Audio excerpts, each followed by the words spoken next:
Attention transit customers. On Saturday, June 15th, Metro Transit will make changes to transit service within your community. As we do each quarter, we review our resources and ridership trends. These service changes continue our ongoing work to best serve customers throughout our system with our given resources.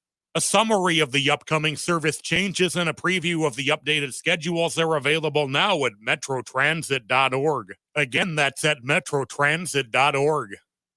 Minnesotans age 65 plus might qualify for Health Partners Minnesota Senior Health Options. The plan includes personal support, coverage for medical, prescription drugs, and dental, plus over 30 extra benefits. Eligibility information is available at healthpartners.com/oneplan. Health Partners is a health plan that contracts with both Medicare and the Minnesota Medical Assistance Medicaid program to provide benefits of both programs to enrollees. Enrollment in Health Partners depends on contract renewal. Hey, Cudahy to all my friends and relatives in four directions. This is Robert Pilot of Native Roots Radio presents I'm Awake. I'm here to ask you for your support. Finding honest Native-centered news is not easy. But with your support, we're able to provide accurate information about Standing Rock, Line 3, treaty violations, and COVID-19 in our Native communities. Please visit Native Roots Radio Network on Patreon and donate if you can. That's Native Roots Radio Network on Patreon. Pinigigi, and thank you for your support. With a look at your AM 950 weather, I'm Patrick Lilia. Clear tonight with a low of 64, then Saturday showers and thunderstorms likely with a high of 73. For more than 40 years, the Great Wall Restaurant has been serving up Szechuan and Mandarin favorites. The Great Wall is located just north of 50th in France on the Minneapolis-Edina City line. Check them out at greatwallrestaurant.us. Hi, this is Frank Brown, owner of Minuteman Press Uptown, Minnesota's only minority-owned union printing company. We have big news. We've moved to North Minneapolis. Why did you move? As a Black business owner, I wanted to be part of the North Minneapolis community to provide jobs. Are there other reasons you moved there? We have bigger new equipment and outgrew the other location. What kind of new equipment do you have? We have new equipment that allows us to print quality signage and banners. We also have a new inkjet printer, printing larger sheets, improving production efficiencies. Is the new location easy to find? It's not only easy to find, it's more convenient with plenty of parking. We are now located on Washington Avenue North off I-94 and the Dowling exit. So do you still print everything? We print more than everything. We have over 175 Google reviews with a 5-star rating. Call 612-870-0777 or visit mpuptown.com. That's mpuptown.com. We print everything. It's a good day to be indigenous. Get up, stand up. They are going to become more brutal. Couldn't cut. He need cut again. Because all the hippies were trying to be Indians anyway. They're going to become more repressive because it's a matter of dollars and their illusionary concepts of power. Hey, Victor. We must live in balance with the earth. And also with recent happenings at Wounded Knee. I am awake. Welcome to Native Roots Radio presents I'm Awake, and I'm your host, Wakanja Hade. Hey, Cudahy to all my friends and relatives in four directions. You are listening to Native Roots Radio presents I'm Awake, and I'm your host, Robert Pilot. We discuss local and national Native news and events, and as you know, Chujunk, Native issues are human issues, and human issues are Native issues. Yes, you are right, Dega, and this portion of the show is supported by the Minnesota Indian Women's Sexual Assault Coalition.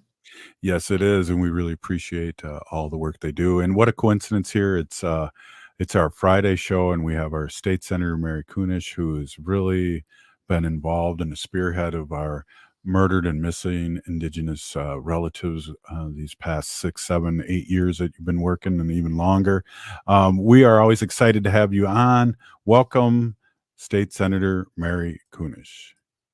Omatakiape, everybody. It's really good to be here on this beautiful, beautiful Friday. So happy to join you, Robert and Haley, and all of those out there in podcast land. Well, you know, it's the irony of things here is that we're not only a podcast, we're a radio show all over the country here. And one of the other ironies that I'd like to talk to you about is that we got a new state flag. And what day is it today? Today is Flag Day here in Minnesota and across the nation. And so I hope that you all have your beautiful new Minnesota flag flapping out there in the wind. Maybe you're at your lake cabin and you've got that out by the lake for everybody to see. Maybe you're a public entity and you've switched over to the new flag. Wherever you are, I hope you've embraced that our beautiful new state flag. And I was really happy to be the author of that bill in the Senate. Yeah, and we're proud to know you and proud to know that process. That process, just to buzz over that process again, because it was very intense process and a lot of people giving flag designs and on and on. And it wasn't just something that willy-nilly you guys thought of. No, not at all. I It came to my attention when I was in the Minnesota House. I served there for 4 years before I joined the Senate. And there were two of my legislative partners who were working on this or had been working on it. Peter Fisher, who is a state rep in St. Paul, had a young man that really was eager to get a new flag in. And so he was championing the flag over in the House, a new flag. And then the other is State Representative Mike Freiberg was championing a new state seal. And I sat next to one in back of the other, and they both are like, hey, you want to get in on this? And once I heard that was even an option, because I was a pretty new legislator, I'm like, yeah, heck yeah, let's do this. The flag that we had did not follow the good vexillology guidelines. Good vexillology guidelines are, no more than 3 colors, very simple design, a design that a third grader could, reproduce for a state report. And so we started a couple years ago on this, and it was just this past year that we were, not this year, not 2024, but 2023, we were able to pass it. And we created a task force that, we all got grounded in what is a good flag, what is not good about our flag, and the inappropriate kind of racist attitude towards Indigenous people, the Native people here in Minnesota, needed to go. And we talked about it a lot. These were all public meetings throughout all of last summer. And then we had experts come in and talk to us about it. Then we opened it up to the public and said, send us your ideas, And I have this spreadsheet that has thousands and thousands of entries that were submitted. Some of them came with explanations. Some needed none.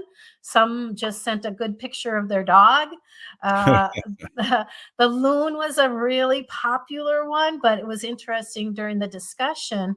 One of our Republican members on the task force who lives in southern Minnesota said, why would we put a loon? I've never seen a loon. I've never heard a loon. Loons do not represent southern Minnesota, yet the loon is our state flag. But people had a lot of fun with the loon and the depictions, and we finally settled on kind of a conglomeration of a couple of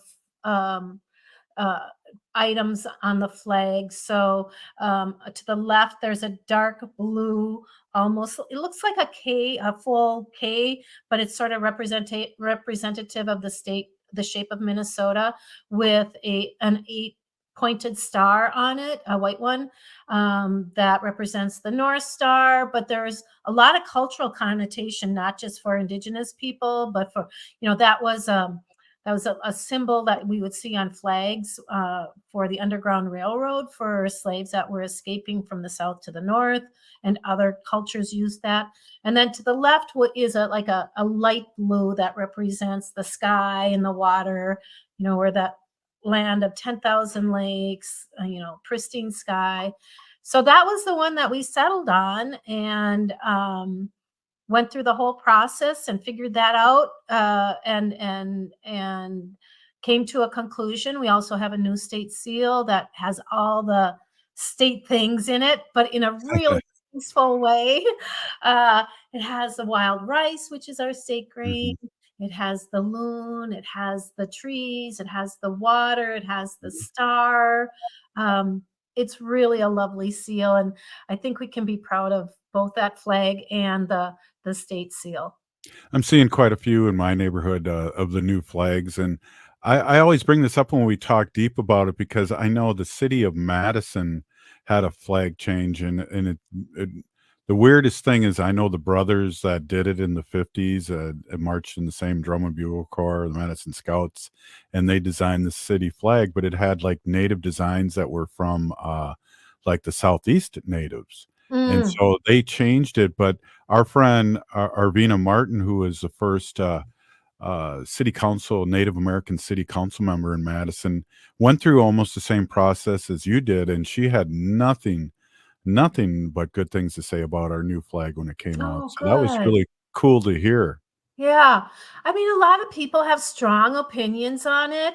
I'm not going to lie. That was not like it morphed into a beautiful flag, and I'm really proud of it. And I support it 150%. But early on, if I had to pick a flag, I would have picked a different one and maybe added some of these things into it. But yeah, people have really strong opinions still on this, and that's okay. Yeah. I was in a parade the other night, and there were our vehicle and other vehicles were sporting the new flag, and then our GOP counterparts, of course, had the old flag. And somebody's like, "Ooh, aren't you upset? Aren't you mad?" I'm like, you know what? It's not that big a deal to me. If that's what speaks to you, that speaks to you. But this isn't something that we're going to shove down anybody's throat. And hopefully over time, they'll realize that, it's time to embrace our new flag and join the rest of us. As always, what a great attitude you have, State Senator. I wish I could be half the tolerant person that you are, and I really appreciate that. Hey, we're here with State Senator Mary Kunesh from the great state of Minnesota, and this is Native Roots Radio presents I'm Awake.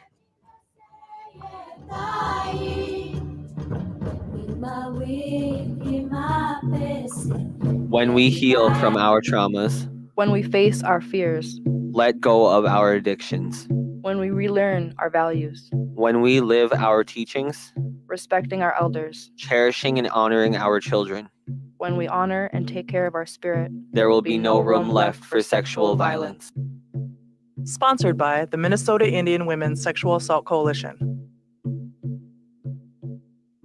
The city of Minneapolis is now on Native Roots Radio with Minneapolis AIR. AIR stands for American Indian Relations. Guest host Christine McDonald talks to people about important things affecting the city's Native communities. Minneapolis AIR dives into topics like public safety, public health, elections, and so much more.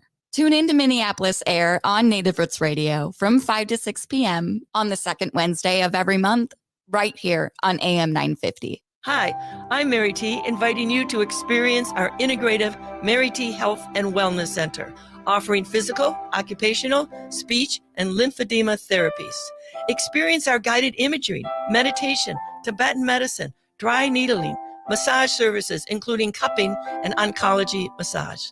Sign up for our free wellness screenings and learn more at marytwellness.com. All major health insurance providers are accepted.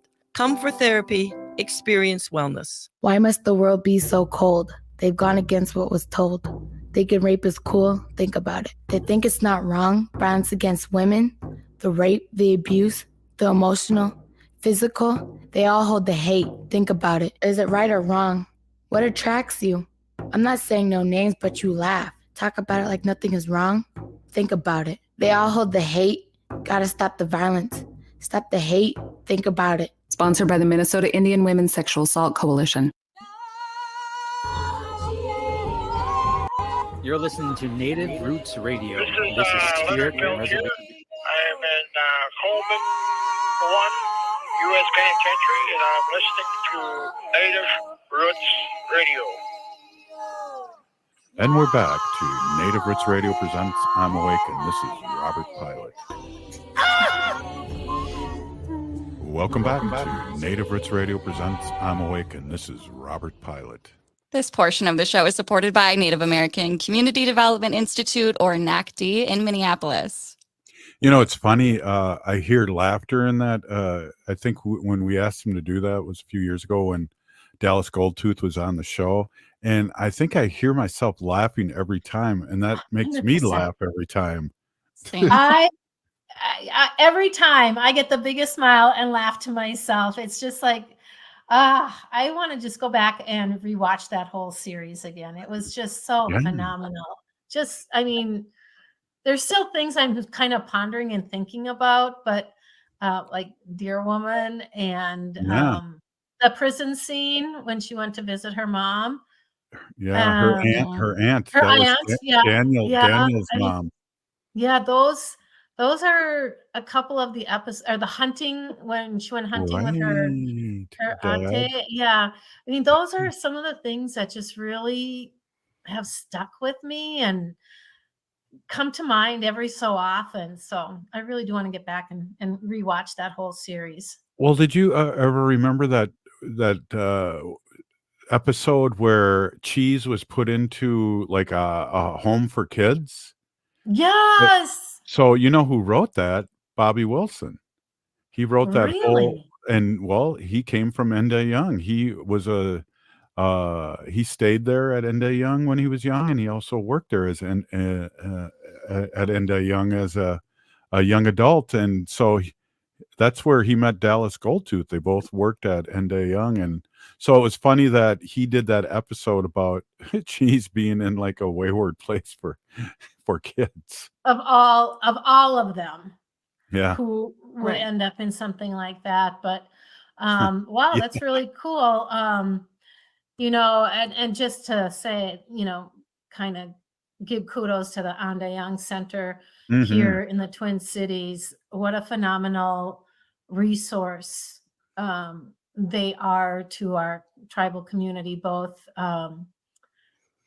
you know, well, the youth, because there's the youth homeless shelter in St. Paul. Right. And somebody that I'm very close to lives there, and they take extreme good care of him. And then, of course, the adult one, but you know, priceless the work that they do. That's not easy work. And while it was humorous on Res Dogs in some ways, it was also very heartbreaking when Right. he had to deal with some really abrasive personalities. But then when you got to know why that young man was in that home and what they were working, you know, once you know their story, you Right. can't blame them. You just Right. can't blame them anymore. And they become so endearing. And I know that the staff at the Anda Young Centers here in the Twin Cities are just phenomenal, caring people. And I can't say enough good things about them. Yeah, really good point. One thing I want to tell you too, Mary, I know you weren't able to make it the night, and Sterling was talking about the character Uncle Brownie as being a takeoff of his father. His father lived out in the woods and you know, did those things and buried things, and so he was I have a sibling or two Yeah. that I watched that. I'm like, oh my God, that's exactly right. Yes, very much so. right, and the police officer was based on somebody, so it all had all these people had to do with his coming to age, so to speak. And he talked about a story about shaking his mom taking him everywhere and shaking everyone's hand. You know how we do that. This is your relative. This is your cousin. You know, these are all your cousins, that kind of thing. And he found out that it was about community, and that's what the end of the show was, that the reservation dog kids all found their place in community, and that Native communities are so strong. Yeah, they were working so hard to get the heck out of there. Yeah. To find themselves or you know, the meaning of their life. like a lot of things, a lot of stories. It's right there in front of you. You just aren't recognizing it. And sometimes you have to go through a lot of pain Mm, and a lot of stuff to get to that point. So, yeah, yeah. that was just an incredible, incredible show. Yeah, I I'm miss a it. So, I'm a big fan of Ricky Gervais, and I don't know if you know, but he's a British comedian, and he did the original Office, and that was based on the American model, and none of his series ever went longer than 3 years. He always stopped him when he was on top, and so I get what Reservation Dogs did. They finished their story, just 3 years, and they didn't wanna become a character themselves, and mhm. I applaud that big time. Yeah, but you see, they really left us wanting more. That's Yeah. all I can say. Maybe they'll come back with something or some spin-offs or, you know, a powwow Well, special. I don't know, but or a yeah, movie. yeah, Yeah. yeah. Oh gosh, yeah, that would be cool too. Yeah. Anyways, yeah, what Well, a lucky it's time it was it's to have that. just to say one thing, about them and segue into something else. I know, like, they'd wear stuff from people that we know, vendors like Land Back, hats, and You're on Native, Yeah. you saw a lot of familiar stuff, and Mhm. and it came out of Minnesota, and we have, Land Back things happening here. We do. And sometimes I just am so surprised by how progressive Minnesota is on these issues. Not everybody is, is in favor of returning and restoring the lands to the indigenous people here in Minnesota. And we get pushback at the legislature, but we've been really, really fortunate. I was a little heartbroken today that I wasn't able to get down to the Upper Sioux agency, the Upper Sioux community, to go on a commemorative walk for the return of the sacred lands that we were able to get back to the Upper Sioux community last year.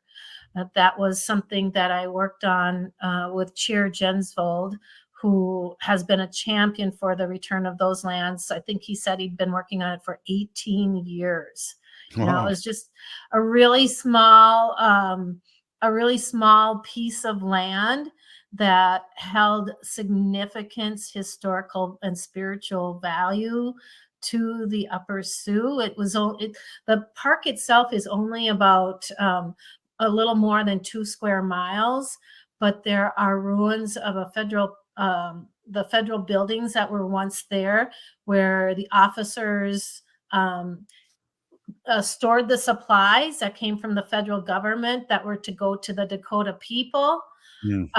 And that what led to the Dakota War, because those officers withheld all the food and the supplies and the tools, all of the things, blankets, building materials, and the Dakota people were starving.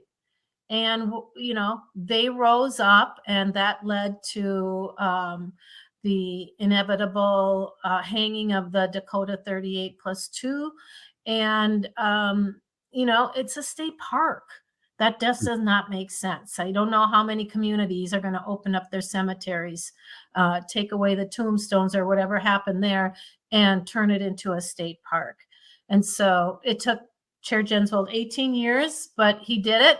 We did it last year, and today was a walk for that commemoration. And there are a couple things that kept me close to home today instead of getting down there. But that is one of those pieces of success. We're also able this year to return a very small portion, but again, a very important, impactful piece of land to Mille Lacs Band of Mhm. Ojibwe that had been in the works for a while.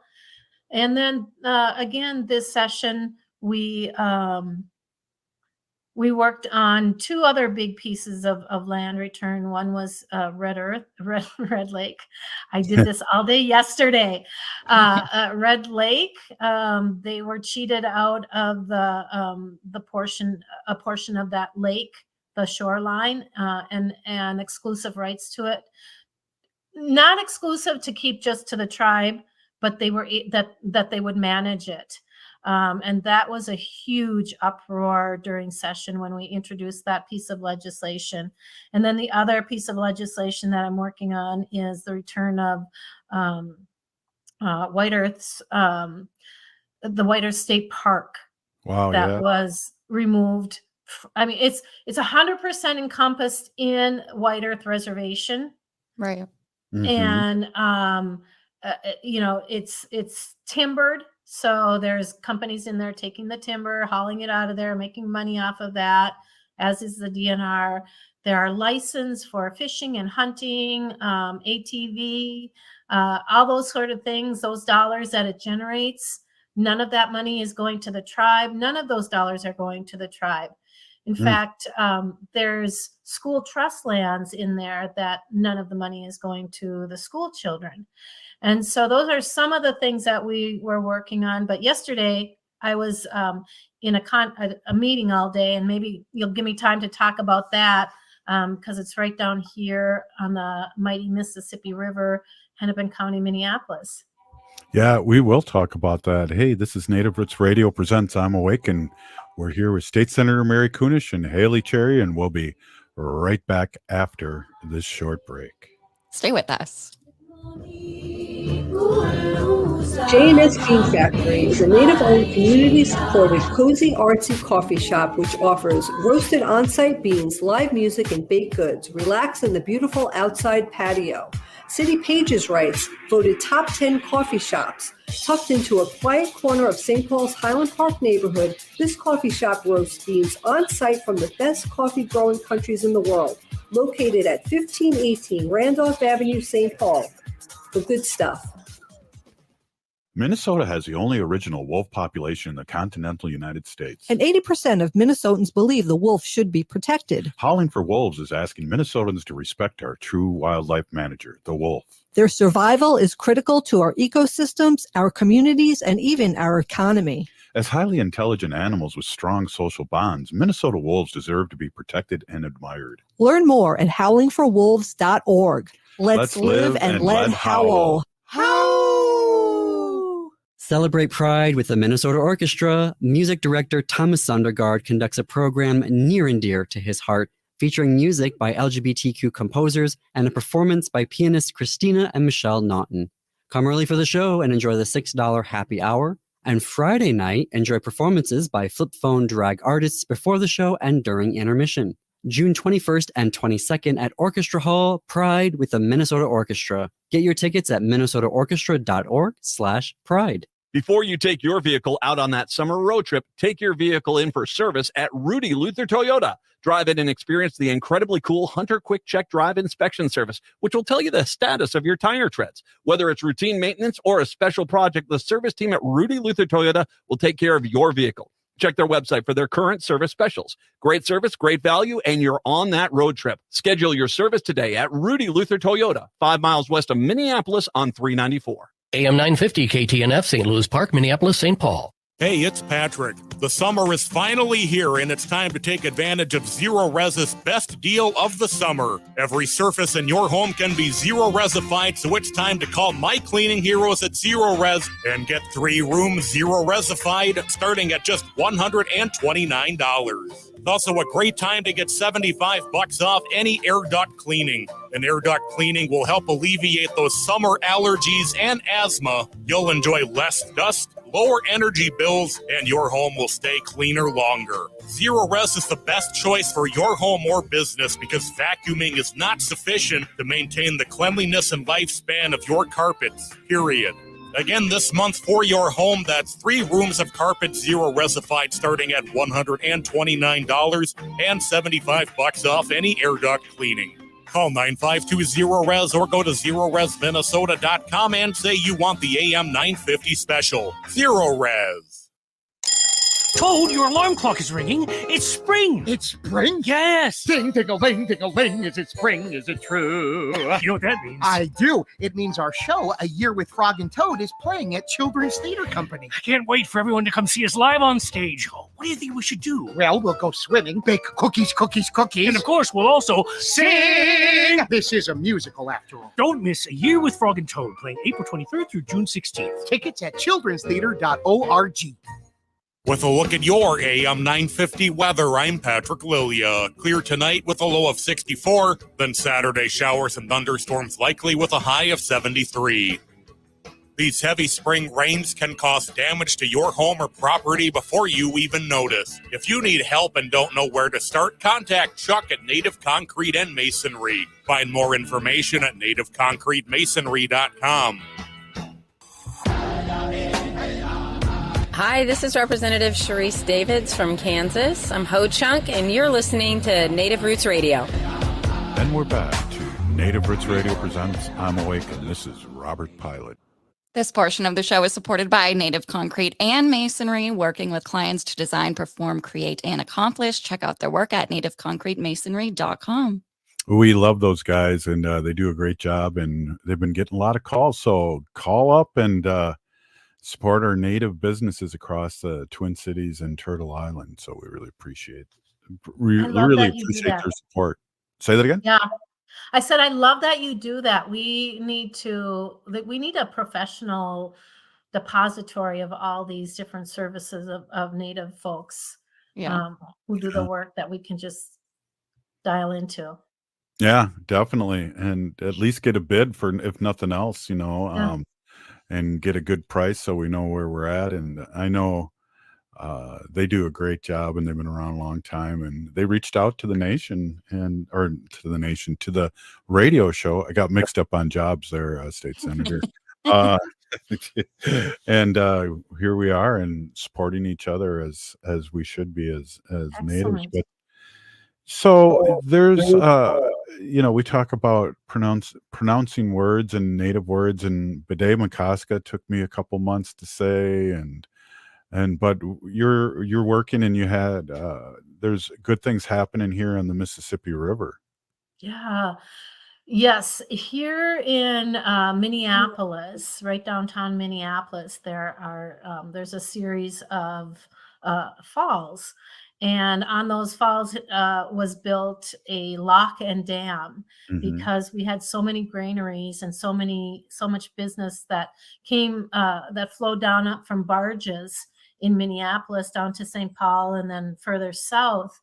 And the Army Corps of Engineers decided they didn't need to do the lock and dam anymore. There aren't barges and things going through there anymore. And so those pieces of land were just kind of sitting there. And there were some well-to-do, well-informed men who recognized that this was historic Dakota land. And specifically Paul Ralitz, he was an incredible man. He just passed in the last week or two, but he was like the most important piece of getting Owamani, Yamani, Ohokte Yapi. I'm still practicing that one. That was good. Thank you. And he was really instrumental in every stage of getting that lock and dam area and then some of the land along the shoreline at St. Anthony Falls back to the Dakota people.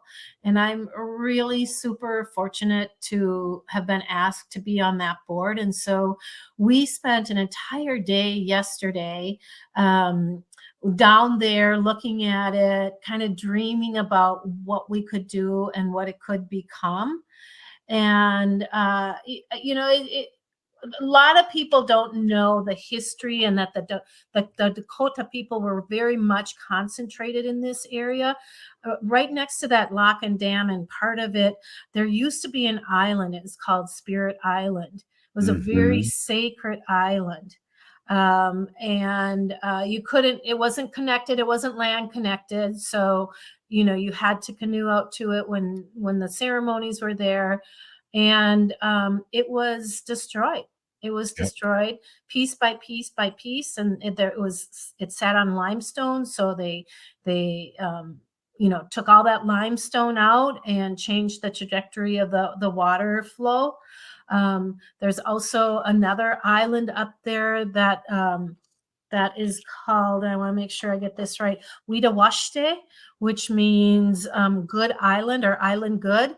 That has been, tampered with and distorted. That was a sacred island that the women would go to give birth to their children. It was within view of Spirit Island. And so our task is to reimagine how we can bring this back in a really good way. And we spent it was just phenomenal. Shelley Buck Yeah. and And Barry Hand Barry was actually the one who orchestrated the day, but Shelley is the director or CEO. I don't know what her title is there with this. And we just had an incredible number of people. Gwen Westerman, who is our poet laureate, was there with her partner, Glenn, who shared so much wisdom and led the prayers and reminded us, kind of grounded us in the work that we were doing. But it's just absolutely fascinating to be able to take this big chunk of concrete that restricts the water, and we can't destroy it, we can't get rid of it, okay? But how can we redo it so that it is a reminder of the original people, the Dakota people, and then also educate people on the history, but also what we are and where we are now as Dakota people, and then hopefully to preserve those areas, those really sacred areas for time to come. And those are the fascinating things that we're able to be working on here in Minnesota, and I'm just so thankful. It's interesting. One of my favorite college courses was geology at the Mhm. University of Minnesota, and they talked about the falls and how Father Hennepin could figure out how old they found a prehistoric beaver there, and they could figure out by how the erosion of the falls, because it keeps pushing back. If they didn't, it would keep moving back, and how they figured out the age. And it was really an interesting class. I would have liked to get dug deeper in that, the kind of the history of rocks and sediment and all those things. And I heard, and I don't know if this is true, so of course I'm going to tell it on a radio show all over the country, is that if we didn't have all the dredging, because they've been doing this for years, there's been commerce on the river, and now there's not commerce, and they close that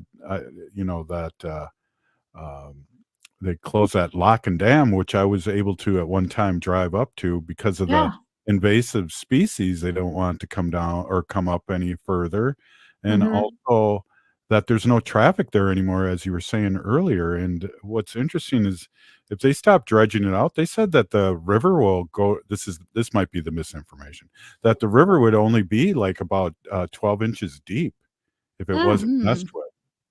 I don't know if you've heard that, or maybe we should edit this out, Haley. No, I'm just kidding. I don't know if it would be that everywhere. Like, I grew up right on the Mississippi River, about 80 miles north of the Twin Cities, where there was a dam because there was a paper mill right there. Yeah. But even above that dam and below that dam, there were some pretty deep areas, and of course, when you mess with it, you have all these whirlpools. My dad we'd be say, oh, we're going to go down and play in the river and the Wattab Creek. And he's like, watch out for the eddy sharks. And for a long time, we were thinking that they were like really sharks when you're little kids. And then you like, once you figure out what an eddy really is, it was kind of kind of a family joke. But I think there are some pretty deep places, once Yeah. you get into some of those areas, especially in the middle of the Mississippi. And when I was a kid, they used to float logs down the Mississippi River to Wow. that paper mill.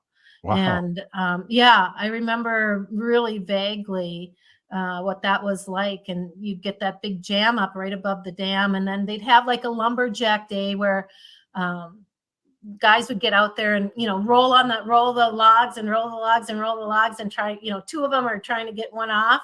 Cool. So I'm sure that had a huge effect on the depth of the water. I'm sure Well, there's lots of things. Yeah. You're absolutely right. And what's funny too, as you were speaking, I'm going, well, in downtown St. Paul, I know it's 40 feet deep there. So Mhm. there's probably just parts would be a lot Yeah. shallower. You're right. Yeah. Well, even when you get down by like Lake City, Yeah. I mean, there's that big lake that's actually the river, Right. but I don't know that that's a really deep lake, is it? Because it's basically sort of man-made. Right. And there's a lot of So sediment in it now. yeah, And hey, yeah. wow, we've turned into a kind of a river talk show. That's awesome. Well, There's some, you were talking about the geology and the yeah. class. Once we get to a certain age, we can take classes at the University of Minnesota for free, no credit. So Wow. maybe we should all go back to school and learn a few more things that Yeah. we And don't really know, but we talk about like we know. wow, that's right. Well, I did put a little disclaimer on that, and because I heard something like that, because I noticed that on the other side of the other lock in St. Paul, that we bring our pontoon over there, and it's pretty shallow now. And Mhm. I know they used to have to dredge it out there for all the tugboats and towboats and Yep. barges. Yeah, I mean, I used to live in Northeast Minneapolis, right near, all of this, and right by Boom Island and Witawashte. And I used to take my kids down there, and we'd climb on the rocks, and it was not that deep when the dam was, or when the lock and dam was shut. Mm. But again, once it opened up, holy moly, the water just rose very quickly. It was worse than a tide coming in, that you see. So I hate to say that we mess with the Mississippi River, but at least we're working hard to put some of those things back that were done in a bad way. Yeah, and knowledge is power. These things Yep. that we talk about and that you're working with them, that's great, because we've proven over and over again that we can go back in a good way on these kind of things, and I'm excited to see what's next. Yeah, I am too. Right on. Well, speaking on what's next, thank you, State Senator Mary Kunesh of the great state of Minnesota, for stopping in on Fridays. And this is Native Roots Radio, and up next we'll have Wendy with her sacred animal portion. Great. Happy Father's Day to everybody as well. Pinigigi, thank you. We'll be right back. Attention transit customers. On Saturday, June 15th, Metro Transit will make changes to transit service within your community. As we do each quarter, we review our resources and ridership trends. These service changes continue our ongoing work to best serve customers throughout our system with our given resources. A summary of the upcoming service changes and a preview of the updated schedules are available now at metrotransit.org. Again, that's at metrotransit.org. The city of Minneapolis is now on Native Roots Radio with Minneapolis AIR. AIR stands for American Indian Relations. Guest host Christine McDonald talks to people about important things affecting the city's Native communities. Minneapolis AIR dives into topics like public safety, public health, elections, and so much more. Tune in to Minneapolis AIR on Native Roots Radio from 5 to 6 p.m. on the second Wednesday of every month, right here on AM 950. Hi, this is Philip Anthony, the host of the Downright Upright Show, which airs every Saturday at 5 p.m. I interview many interesting Minnesotans and listen to their ideas on how they plan to improve the lives of members of the LGBTQ community and our wider Minnesota community, and then to hear their opinions on current events. Remember, you can listen to the Downright Upright Show with Philip Anthony every Saturday at 5 p.m. on radio or wherever you listen to podcasts. So come and join me and continue being fantabulous. Greg Bakken here. Like you, I love good, fresh, delicious food. So I want to tell you about this treasure in Roseville called Maverick's Real Roast Beef. Maverick's has the best roast beef sandwiches I've ever had. Made fresh, every order. Add fries or onion rings dropped in the fryer when ordered, and you have a winning combination. Maverick's Real Roast Beef has a lot more than roast beef, so check out their website, mavericksbeef.com, or check out their restaurant on Lexington in Roseville. Hi, I'm Jane Fonda, and you're listening to Native Roots Radio. And we're back to Native Roots Radio presents I'm Awake, and this is Robert Pilot. This portion of the show is supported by Howling for Wolves, protecting wolves for future generations. And here's Wendy with a fun fact Friday Sacred Animals. Thank you, Robert. Thank you, Haley. Hey, everybody. My name is Hanaji Hihani. That means cares for them. I was given that name by my Dega Curtis. Curtis goes by Mashke Hanajingo, which means walks on white clouds. I'm a humane policy volunteer leader for the Humane Society of the United States, and I work on animal issues on the local and state level. And as always, it is my pleasure to do that. Today we have a story from Care 11. Care 11 is a news station in Minnesota, and this is updated on June 13th. A reported birth of a rare white buffalo in Yellowstone National Park fulfills a Lakota prophecy that says better times, according to the members of the American Indian tribe, who cautioned that it also is a signal that more must be done to protect the earth and its animals. The birth of this calf is both a blessing and a warning. We must do more, said Chief Orville Looking Horse, the spiritual leader of the Lakota, Dakota, and Nakota Oyate in South Dakota, and the 19th keeper of the sacred white buffalo calf woman pipe and bundle. I'm going to tell you more about this story here. It's very interesting. Let's see here. So the birth of the sacred calf comes after a severe winter in 2023, which drove thousands of Yellowstone buffalo, also known as bison, to the lower elevations. More than 1,500 were killed, sent to slaughter, or transferred to tribes seeking to reclaim stewardship over an animal their ancestors lived alongside for millions of years. Erin Braden took several photos of the calf shortly after it was born on June 4th in the Lamar Valley in the northeast corner of the park. Her family was visiting the park when she spotted something really white along a herd of bison across the Lamar River. She said that traffic stopped and she was able to take some pictures of this beautiful little white calf.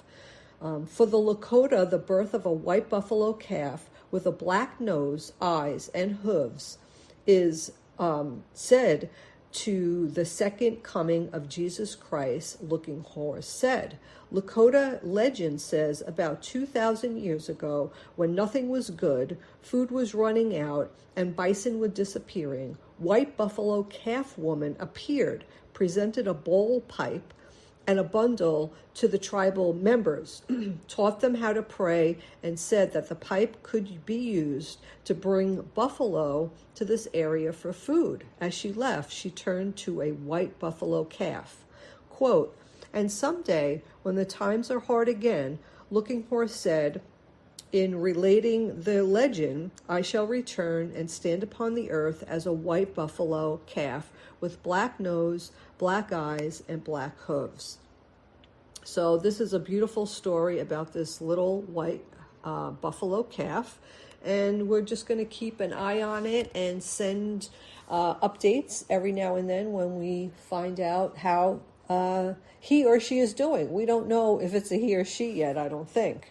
So anyway, a couple of funny little things here since it's Fun Fact Friday.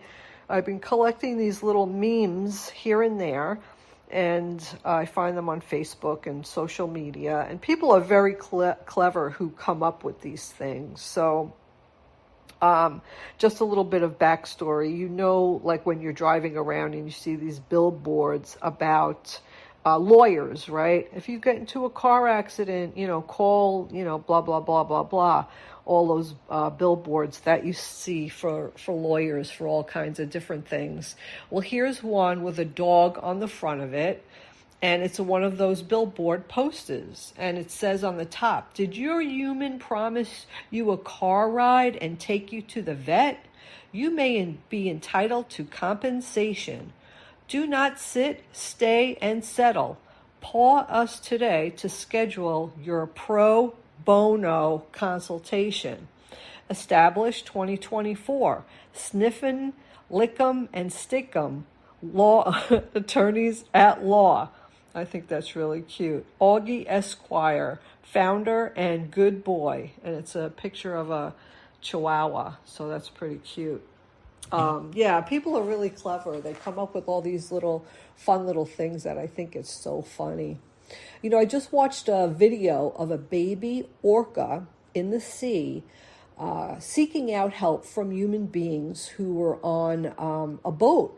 So this little orca had something in its mouth, like a piece of rubber, and he kept bringing it up to show the people and acting really weird and laying on its back and like giving a whining sound. So the people on the boat really were like, there's something wrong, something's happening. So they decided to follow the baby calf.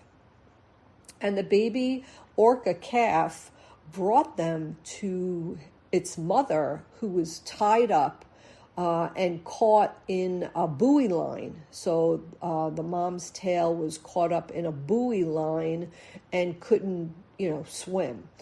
So the people, jumped into the water, and the mom stayed really nice and calm, and they were able to take the buoy line off the mom calf, and then she swam away with the mom, and her and the calf swam away. And then just moments after that, you see other orcas coming and like flapping around and flapping their fins in the water and jumping up and splashing and to say thank you.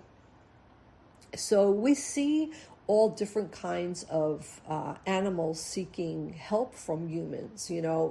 You think that animals would be not wanting to do that after all the awful things that we do to them.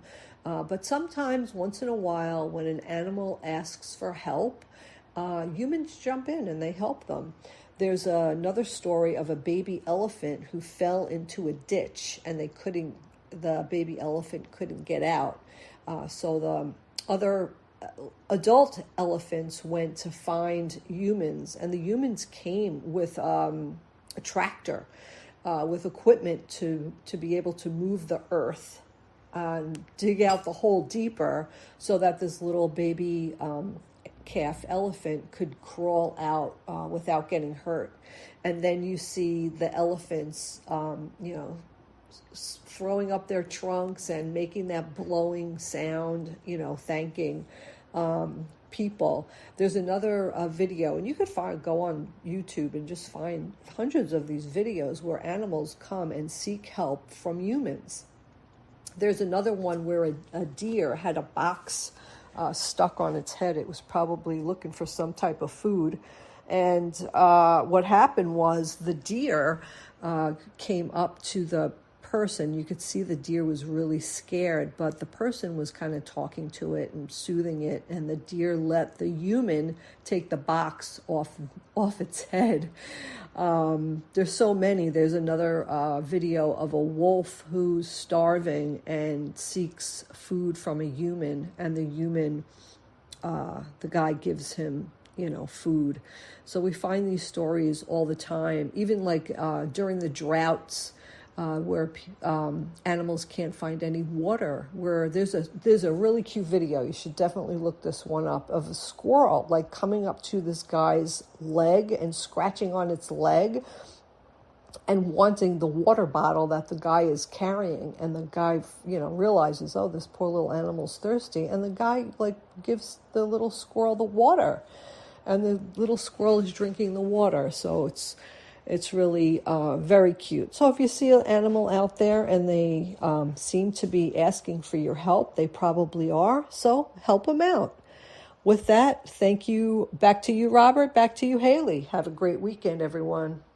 Big Pinagigi Wendy, happy Jaji's Day weekend to all of those celebrating, and safe travels up north to our relatives and friends traveling for the 156th annual White Earth Treaty celebration and powwow. You've been listening to Native Roots Radio, and we'll be back on Monday. We need to resist, divest, join a group, run for office, vote, and free Leonard Peltier now.